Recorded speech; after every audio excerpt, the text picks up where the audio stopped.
चलिए, तो समय उसी का सुधरता है जो समय का मूल्य जानता हो, इसलिए क्षण क्षण और कण कण का सदुपयोग करो, है ना। तो चलिए, कल की क्लास में अपन ने क्या देखा था, अपन संज्ञा पढ़ रहे थे और संज्ञा में मैंने बताया था आपको कि संज्ञा होती क्या है वास्तविकता में, और संज्ञा के दो प्रकार से हमने बांट दिया था, रचना के आधार पर और आपकी अर्थ के आधार पर। तो हम जो अर्थ के आधार पर संज्ञा देखते हैं, संज्ञा के प्रकार पढ़ेंगे अब हम।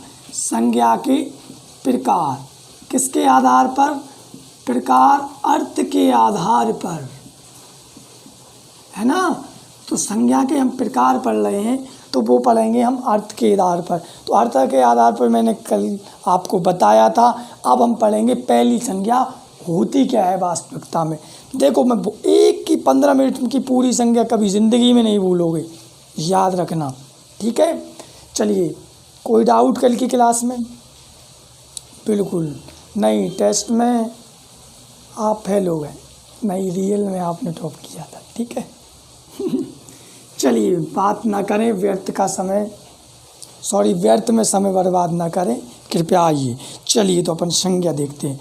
तो संज्ञा हम देख रहे हैं अर्थ के आधार पर। हमने 5 प्रकार की संज्ञा देखी थी, और पहली हम पढ़ेंगे व्यक्तिवाचक संज्ञा।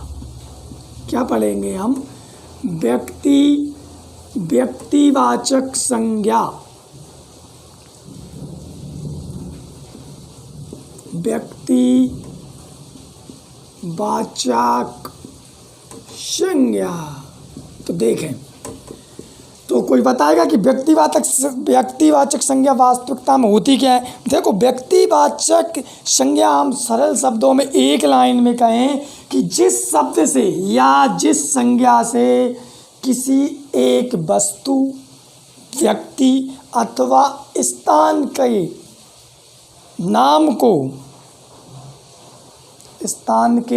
नाम का बोध हो, उसे क्या कहते हैं? व्यक्तिवाचक संज्ञा। मतलब किसी भी एक, क्या हो गया? एक पर्सनल नाम, एक व्यक्ति हो या फिर वस्तु हो या फिर स्थान हो या किसी एक का कोई नाम हो, इन सब का किसी एक का नाम हो, उसे हम कहते हैं व्यक्तिवाचक संज्ञा।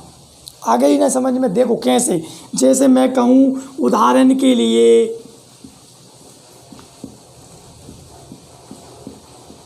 सीता एक नाम है, हिमालय एक नाम है। मतलब जिस शब्द से किसी एक व्यक्ति, वस्तु अथवा स्थान का ज्ञात हो या उसका बोध हो कि ये एक की ओर इशारा कर रहा है, उसे व्यक्तिवाचक संज्ञा कहते हैं। इसी को कहते हैं व्यक्तिवाचक संज्ञा। जैसे मैं कहूँ अमेरिका, अमेरिका क्या हो गई? व्यक्तिवाचक संज्ञा होगी, लेकिन वो स्थानवाचक हो जाएगी। मतलब वो होगी व्यक्तिवाचक ही, और वो क्या हुई? स्थान है। या फिर एक विश्व के सबसे दरोगा यानी विश्व के सबसे शक्तिशाली देश का नाम है अमेरिका, जिसके वर्तमान राष्ट्रपति है डोनाल्ड ट्रंप, है ना, ठीक है। तो व्यक्तिवाचक संज्ञा हो गई। पहली संज्ञा याद हो गई आपको, व्यक्तिवाचक संज्ञा पहचान जाओगे। क्वेश्चन आएगा हिमालय निम्न में से कौन सी संज्ञा है, या किस संज्ञा का कौन सा रूप है, तो आपको लगाना है व्यक्तिवाचक। मैं कहूँ मेरा नाम शिव कुमार है, क्वेश्चन आया शिव कुमार निम्न में से कौन सी संज्ञा है? व्यक्तिवाचक, जातिवाचक, ईटीसी, भाववाचक, कोई भी हो। आ गया समझ? चलो, दूसरी संज्ञा जो होगी वो होगी जातिवाचक संज्ञा।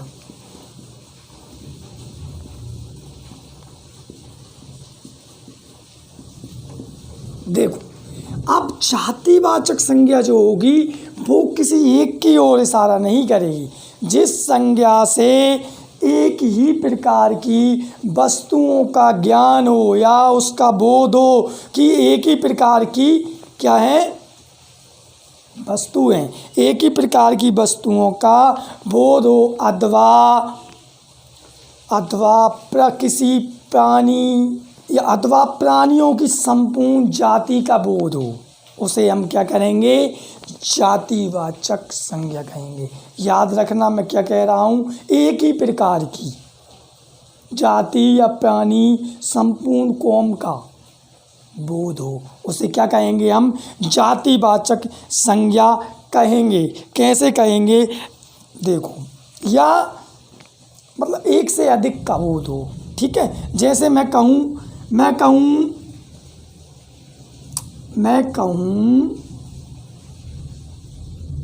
मान लो आपका क्या नाम है? सुधीर। मैं कहूँ सुधीर, क्या हो गया ये हो गई व्यक्तिवाचक संज्ञा। लेकिन मैं कहूँ लड़का तो, या लड़के, लड़की, या मैं कहूँ नदी, देखो जैसे एक ही प्रकार का बोध हो। जैसे देखो, मैं कहूँ नदी, अब ये क्या हो गई? बिल्कुल ये जातिवाचक संज्ञा, मतलब कोई सी भी नदी, मतलब ये नदी की जाति को इंगित कर रही है। तो यदि मान लो मैं कहूँ गंगा, तो ये क्या हो गई? ये व्यक्तिवाचक हो गई, क्योंकि ये नदी तो है, गंगा नदी। अब क्वेश्चन आता है एसआई में या किसी भी एग्जाम में, गंगा नदी में डूब जाओ, पेपर नहीं निकल रहा है तो, है ना।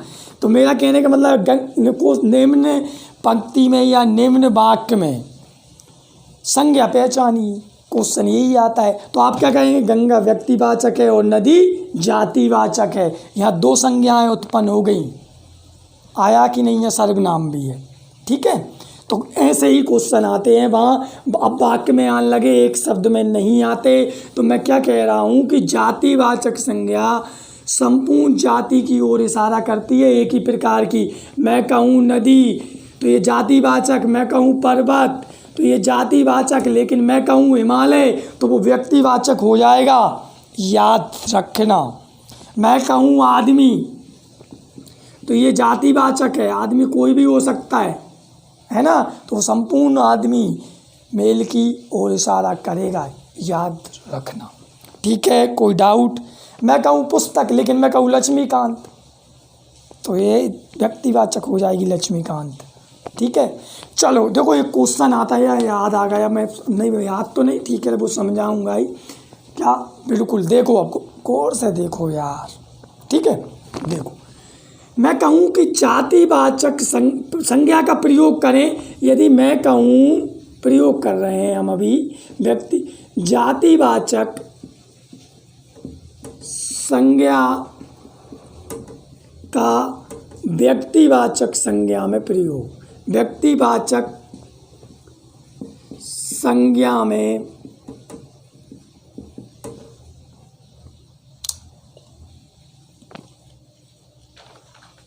क्या करेंगे हम? प्रयोग करें, मतलब जातिवाचक संज्ञा से व्यक्तिवाचक संज्ञा बना और व्यक्तिवाचक संज्ञा से जातिवाचक संज्ञा बना, मतलब एक दूसरे से क्या बनाओ आप? संज्ञा बनाओ। देखो ध्यान से देखना, बहुत काम का है, ये पेपर में आता है। मैं कहूँ कि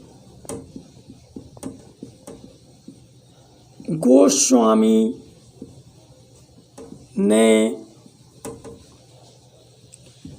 रामायण की रचना की।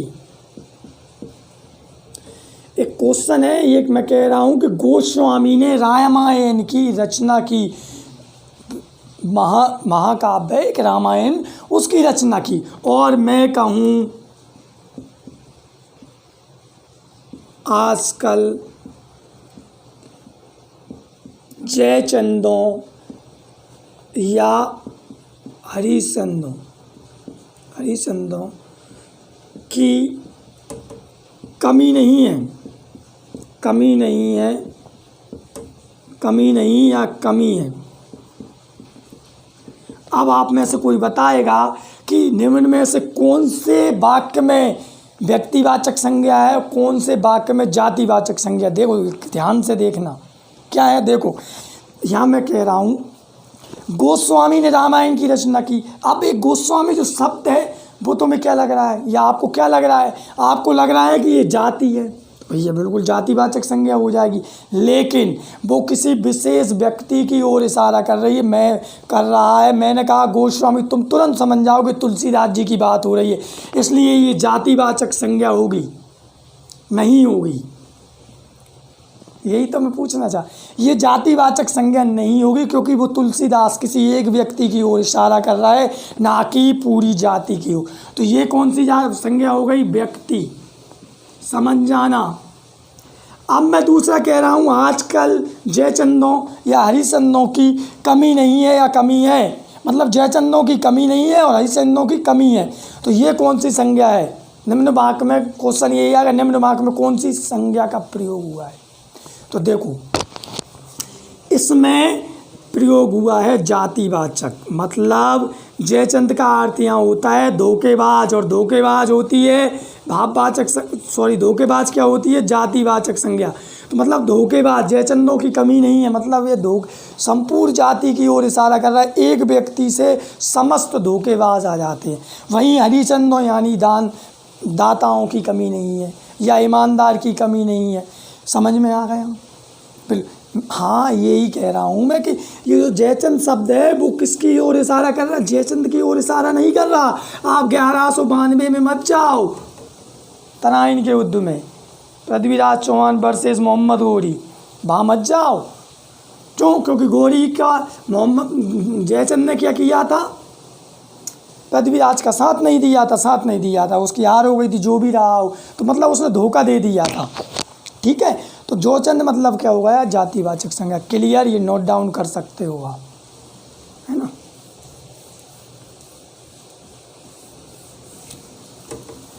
क्लियर? अब नेक्स्ट संज्ञा में जो कह रहा हूँ, हाँ देखो, वो ही तो बात है। मैं कहूँ, चलो तुमने क्वेश्चन कर दिया, ठीक है, मैं कहूँ कि पिता, मैं कहूँ गुरु। अच्छा, निम्न में से बहुवचन कौन सा है? मैं कहूँ आंसू, मैं कहूँ माल, हंस गए माल के नाम। चलिए, चलो 1 मिनट की क्लास नहीं, सॉरी 1 मिनट बता रहा हूँ, ये फालतू टॉपिक है, इसको हम बाद में देखेंगे। मैं कहूँ निम्न में से एक वचन और बहुवचन पहचानिए। कौन पहचान पा रहा? मैं कहूँ पिता, कौन सा वचन है? लगा लिया, एक वचन। कौन कह रहा है? 2 लोगों ने। और ये गुरु, एक वचन। आंसू क्या है? एक वचन। माल, एक वचन। कितने लोगों की राय है इसमें? 2 लोगों की नहीं है, 7 लोगों की राय है, एक वचन। अब मेरा कहने का मतलब ये है कि इसमें से सिर्फ एक सही है, वो कौन सा है? माल। यही कहते हैं ना, माल मंगा लिया, माल आ रहा है, माल पड़ा है, तो एक वचन है। पिताजी बहुवचन है, ये थोड़ी कहोगे पिता आ रहा हो, पिता मैं आ रहा हूँ, या पिता आ रहा है। पिताजी आ रहे हैं, भाग लो, पढ़ने बैठ जाओ। तो पिताजी आ रहे हैं मतलब गुरुजी, मतलब जो सम्मानजनक शब्द होगा वो बहुवचन होता है, चाहे वो कोई भी हो, जिसमें आदरणीय व्यक्तियों का जो उच्चारण होता है वो बहुवचन में होता है। और आंसू का आपने एक वचन कहा है, ये एक वचन नहीं है, क्योंकि हम ये थोड़ी कहेंगे आंसू टपक गया, आंसू गिर गए, आंसू आ रहे हैं, ये नहीं कहें आंसू आ रहा हो, एक थोड़ी आता है। ठीक है, तो ये बाद में देखें, मैं बता ही रहा हूँ। ये बहुत से शब्द हैं, जैसे सामग्री, ये आ चुके सब, समग्र अधिकारी में देखने को मिल जाएगा आपको। लेबर इंस्पेक्टर में ये थोड़ी लेवल के क्वेश्चन है ना? ठीक है, समझ आ रहा है कि नहीं? आ रहा हो तो बिल्कुल बनो, हिंदी से खेलना सीख जाओगे, आपके गलत कभी नहीं होंगे, है ना? आएगा, मुझे तो यकीन रखो। ठीक है, गर्मी लग रही है, आपको थोड़ी लग रही है, मुझे लग रही है। आप कूलर में बैठे, देखो हंस जाते हो। माल की कहा तो उन्होंने कहा मज़ा आ गया। आजकल टिकटॉक पे वही चल रहा है। चलिए छोड़े, नेक्स्ट संज्ञा देखें। नेक्स्ट संज्ञा जो रहेगी वो कौन सी रहेगी? आपकी भाववाचक संज्ञा रहेगी। नेक्स्ट संज्ञा जो है वो है भाववाचक।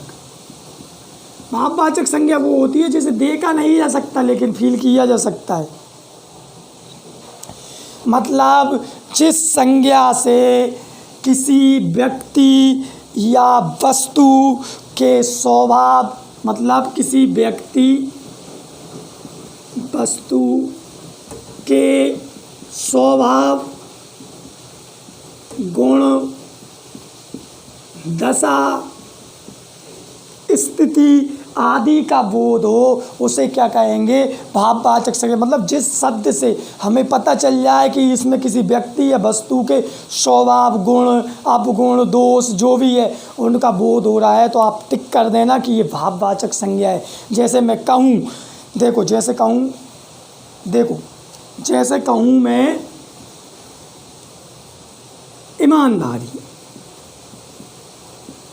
देखो एक क्वेश्चन और है, भाववाचक संज्ञा पहचानना है, उसमें प्रत्यय जुड़ा होता है हमेशा, याद रखना। इसमें हम ये जोड़ेंगे तो क्या है? दारी, ईमानदारी, ईमानदारी। यदि मैं कहूँ दोस्त, क्या है ये?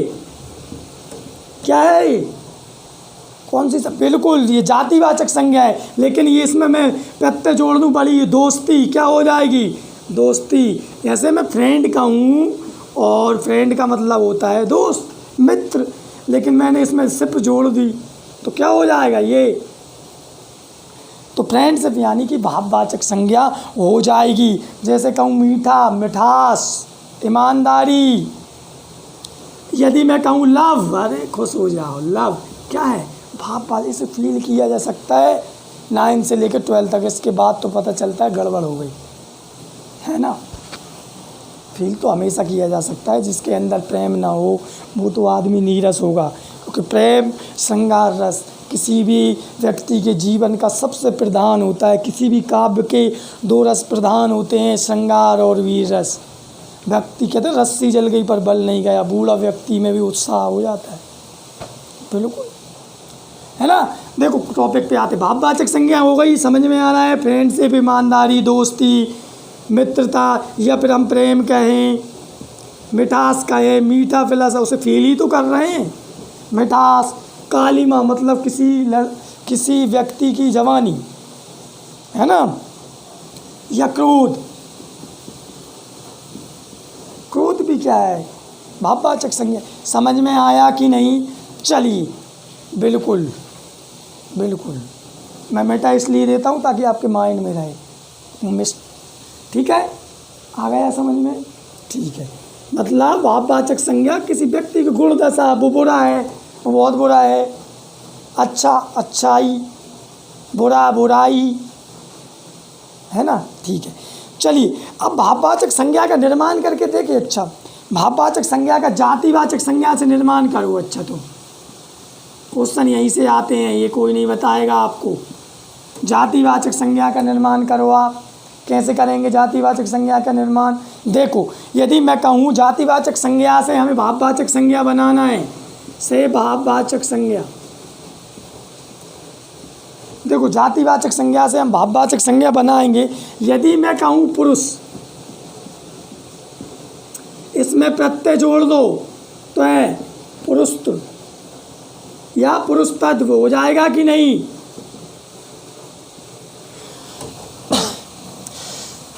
सॉरी, शायद जुकाम होगा।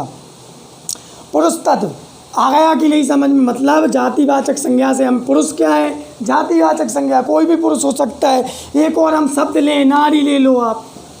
नारी क्या है? जातिवाचक संज्ञा है, नारित्व। हो जाएगा कि नहीं? अभी हमने दोस्त देखा था, जातिवाचक संज्ञा है, दोस्ती। तो ऐसे आपको समझ आना चाहिए। क्वेश्चन आएगा पुरुष तत्व, पुरुष जो पुरुषत्व है कि उस शब्द में या दोस्ती को भाववाचक संज्ञा बनाया गया है, वो किस संज्ञा से बनाया गया है? पुरुष शब्द, दोस्ती शब्द को भाववाचक संज्ञा है, ये किससे बनाई गई है?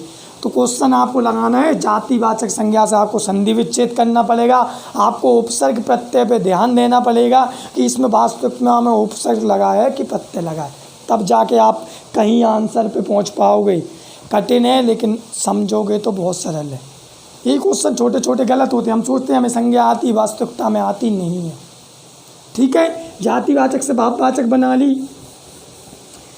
अब नेक्स्ट जो है वो हम कहें विशेषण से। अब विशेषण क्या? विशेषण मैंने पढ़ाया नहीं, मैं पढ़ाऊँगा आगे चल के। अब विशेषण से क्या होगी? वो विशेषण से भाववाचक संज्ञा बनाएंगे। तो कैसे बनाएंगे? देखो 2 शब्द बता देता हूँ मैं, फिर बाद में बताऊँगा जब विशेषण पढ़ेंगे। जैसे सुंदर होना एक विशेषता है। विशेषण उस शब्द को कहते हैं विशेषण पद परिचय का वह शब्द है जिससे किसी व्यक्ति या स्थान या किसी भी वस्तु की विशेषता बताई जाती है। अब कोई लड़की है या लड़का है, उसकी सुंदरता का वर्णन करना है। सुंदर क्या है? विशेषण है। उसमें हमने प्रत्यय जोड़ दिया, क्या हो जाएगी? सुंदर से सुंदरता। सुंदरता क्या हो जाएगी? भाववाचक संज्ञा। सुंदरता को फील ही तो किया जा सकता है, नहीं, रिजेक्ट कर देती है। लड़की भी कर देती है, उसे अच्छा लड़का ना मिले, लड़का भी कर देता है, मैं नहीं करूँगा उससे शादी, क्योंकि उसके पास सुंदरता नहीं है। जो दिखता है वो ही तो। बिल्कुल सही, आ गया ना समझ में? देखो, विशेषण सुंदर है और हमने उसमें प्रत्यय जोड़ दिया, तो ध्यान रखना हर भाववाचक संज्ञा में प्रत्यय जोड़ा होता है। तो सुंदरता क्या हो गई? भाववाचक संज्ञा हो गई। एक विशेषण और ले लेते हैं, चलो ठीक है, मैं जल्दी जल्दी बता रहा हूँ क्योंकि हर चीज़ नहीं बता सकता। हर टॉपिक मतलब यानी कि हर टॉपिक का मैं एक्सप्लेन ज़्यादा करूँगा, समय निकल जाएगा। कम समय में बहुत अच्छा पढ़ने की कोशिश। अब वीर में हमने वीर एक क्या है? विशेषण है, विशेषता बता रहा है किसी व्यक्ति की कि वो कायर नहीं है, वो वीर है, मतलब वो हीरो है। अब वीर में हम ता जोड़ देंगे तो क्या हो जाएगी? वीरता क्या होगी? जिसे फील किया जा सकता है। आज़ादी का संग्राम कहीं पैसे पर खेला जाता है, शीश कटाने का सौदा नंगे सर झेला जाता है। ये किसकी पत्नियाँ थी? किसने कहा था? बिल्कुल सुभाष चंद्र बोस ने कहा था बर्मा में। उन्होंने ये कहा था कि भैया इसमें कौन सा रस है, कोई बता? वेरी गुड, वीर रस है। क्यों? क्योंकि उन्होंने कहा था कि आज़ादी ऐसे ही थोड़ी मिलती है, उसे पाने के लिए नंगे सर झेला जाता है, यानी कि शीश कटाना पड़ता है, तब जाके मिलती है आज़ादी। ठीक है, तो वीरता भी क्या हो गई? विशेषण से भी हमने क्या बना लिया? संज्ञा बना ली। कौन सी? भाववाचक संज्ञा बना। अब हम क्रिया देखेंगे, क्रिया ध्यान से देखें, क्रिया से भाववाचक संज्ञा बनाएंगे। क्रिया से कार्य के होने की बहु, क्रिया से भाववाचक संज्ञा, भाववाचक संज्ञा। चलिए, बिल्कुल 2 घंटे हो गए, बहुत ज़्यादा क्लास हो गई है अपनी, क्योंकि अपन ने हिस्ट्री का एक टॉपिक देखा और अब फिर लगातार हिंदी का। ठीक है ना, आपका पेपर जल्दी है। क्रिया से भाववाचक संज्ञा बनाएंगे। कैसे? देखो, क्रिया है, क्रिया जिसमें ना लगा हो उसे क्रिया कहते हैं। देखो, जैसे अकर्मक और सकर्मक होती पढ़ाऊँगा। देखो, मैं कह रहा हूँ चढ़ना क्या है? क्रिया है, लेकिन इसी क्रिया को बदल दिया तो हमने कह दिया चढ़ाई। थकना क्या है? इसको हम भाववाचक संज्ञा कैसे बनाएंगे? बिल्कुल, वेरी गुड, थकान। और हम कहें पढ़ना, पढ़ना भी एक क्रिया है, इसे हम कह सकते हैं पढ़ाई। तो ये भाववाचक संज्ञा है, इन्हें चढ़ाई, थकान भी हम फील ही करते हैं, है ना? थकना क्रिया हो गई, लेकिन थकान क्या हो गया? भाववाचक संज्ञा। क्लियर? यहाँ तक समझ आ रहा है? ठीक है। अब देखो, एक और बता दूं मैं, हालांकि आपको सर्वनाम पढ़ोगे और ये सब पढ़ोगे, फिर आप डबल से इसको कोशिश करोगे कनेक्ट करने की, तो आपसे बनेगा, यकीन मानिए बनेगा। ठीक है, चलो एक और देखते हैं हम। सर्वनाम से, सर्वनाम से भाववाचक संज्ञा कैसे बनेगी? सर्वनाम से भाववाचक संज्ञा ऐसे बनेगी, मैं कहूँ अपना, अपना क्या है? सर्वनाम है, सर्वनाम है। और अपनत, देखो इसमें एक भाव जोड़ दिया, अपनत मतलब अपनापन। आ गया कि नहीं समझ में? देखो, अपना भाव सर्वनाम है, मैं पढ़ाऊँगा तब आपको समझ आ जाएगा। जैसे मैं कहूँ मम्र या ममत, ममता, माँ से ममता, तो ऐसे बन के क्या होगा? आप सर्वनाम से भाववाचक संज्ञा बना सकते हो। कृपया क्वेश्चन ऐसे ही आते हैं, निम्न में से किस संज्ञा से या सर्वनाम से या क्रिया से, जैसे क्वेश्चन आ जाएगा वीरता, वीरता ऐसे आ जाएगा, कोष्टक में आ जाएगा वीरता भाववाचक संज्ञा है, ये किससे बनाई गई है? क्वेश्चन आएगा सर्वनाम से या फिर आपका विशेषण से या क्रिया से, तो आपको आंसर लगाना है विशेषण से। समझ आ रहा है कि नहीं? एग्री? मज़ा आ रहा है? ठीक है, बेफिक्र हो। चलो नेक्स्ट अपन संज्ञा पढ़ेंगे एक ही। बिल्कुल, मैं कहता हूँ एक क्लास में एक टॉपिक अपना ख़त्म हो जाता है ना। बहुत ज़्यादा गर्मी लग रही है। बिल्कुल। चलिए, एक संज्ञा और रह गई, वो कौन सी संज्ञा रह गई? समूहवाचक संज्ञा। तो समूहवाचक संज्ञा क्या होगी? ध्यान से देखें, नहीं क्वेश्चन अब बाद में करना आप। समूहवाचक संज्ञा, क्योंकि वो हिस्ट्री का क्वेश्चन है, मैं हिंदी में आपको हिस्ट्री पढ़ाऊँ क्या है? मन नहीं लग रहा है? अच्छा, वो 1192 याद आ रहा है, चलो बहुत अच्छी बात है। देखो, समूहवाचक संज्ञा क्या होता है? समूहवाचक संज्ञा वो होती है जो किसी एक वस्तु या एक व्यक्ति की ओर इशारा नहीं करती। मतलब वह शब्द जो किसी एक वस्तु या एक व्यक्ति का बोध न कराते हुए अनेक वस्तु एवं प्राणियों का बोध कराएं। मतलब एक व्यक्ति या वस्तु की ओर क्या नहीं करता? बोध नहीं कराता, बल्कि क्या करता है? संपूर्ण, क्या करता है? संपूर्ण प्राणियों या वस्तुओं का क्या कराए? समूह के रूप में बोध कराया, संपूर्ण समूह का बोध कराए। आ गया ना समझ में? समूहवाचक संज्ञा कहलाती है।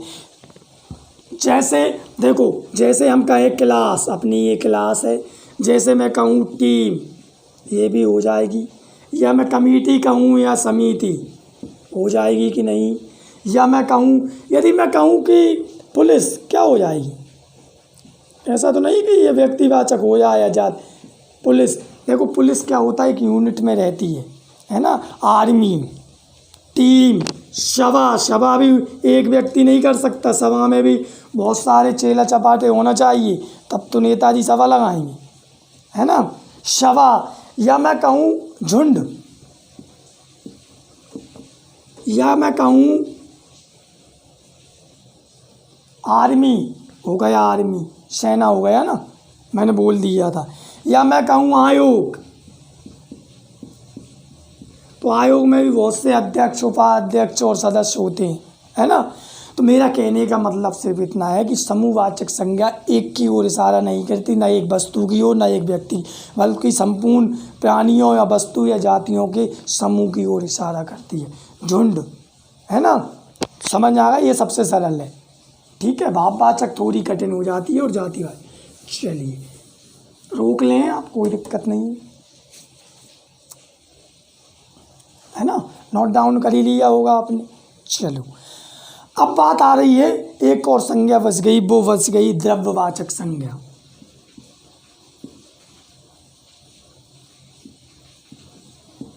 द्रव्यवाचक संज्ञा, द्रव्यवाचक संज्ञा क्या होती है? लास्ट है 5th। देखो, द्रव्यवाचक संज्ञा क्या होती है? वह संज्ञा जो नाप तौल वाली वस्तु है, वह संज्ञा, यार मार्कर भी ठीक नहीं चल रहा है, कौन सी संज्ञा पढ़ रहे हैं हम? 5वीं द्रव्यवाचक संज्ञा। मतलब वह संज्ञा या वह शब्द जो नाप तौल वाली वस्तु है, मतलब जिसे मापा जा सकता, तौल वाली वस्तुओं की ओर इशारा करे, या वस्तु या पदार्थ की ओर इशारा करे, या उसके होने का बोध कराए, जिसे मापा जा सके, नापा जा सके या तौला जा सके। अब वो द्रव्यवाचक संज्ञा जो होती है वो क्या होती है? ये 3 अवस्था में होती है। ठोस में हो जाएगा, द्रव्य में हो जाएगा और गैस में। देखो, ठोस, द्रव्य, गैस। ठोस क्या होता है? इसका एक निश्चित आकार होता है, उसे हम ठोस कहते हैं। देखो, ठोस में क्या आ जाएगा? जैसे सोना, ये पेन, लकड़ी, आपका मोबाइल, ये सब क्या हो जाएंगे? ठोस पदार्थ में आ जाते हैं, ठोस पदार्थ में आ जाते हैं। और द्रव्य में तरल पदार्थ आ जाता है, तरल पदार्थ जो तरल में है ना, इसका कोई निश्चित आकार नहीं होता, बल्कि आयतन होता है ना? आयतन भी कैसे? वो वस्तु, मतलब जो रखने का जो कोई सा सामान होगा, या मान लो हम एक थाली ही कहें, मान लो एक बोतल है और उस बोतल में आपने पानी भर रखा है, मान लो ये है, इसमें क्या है?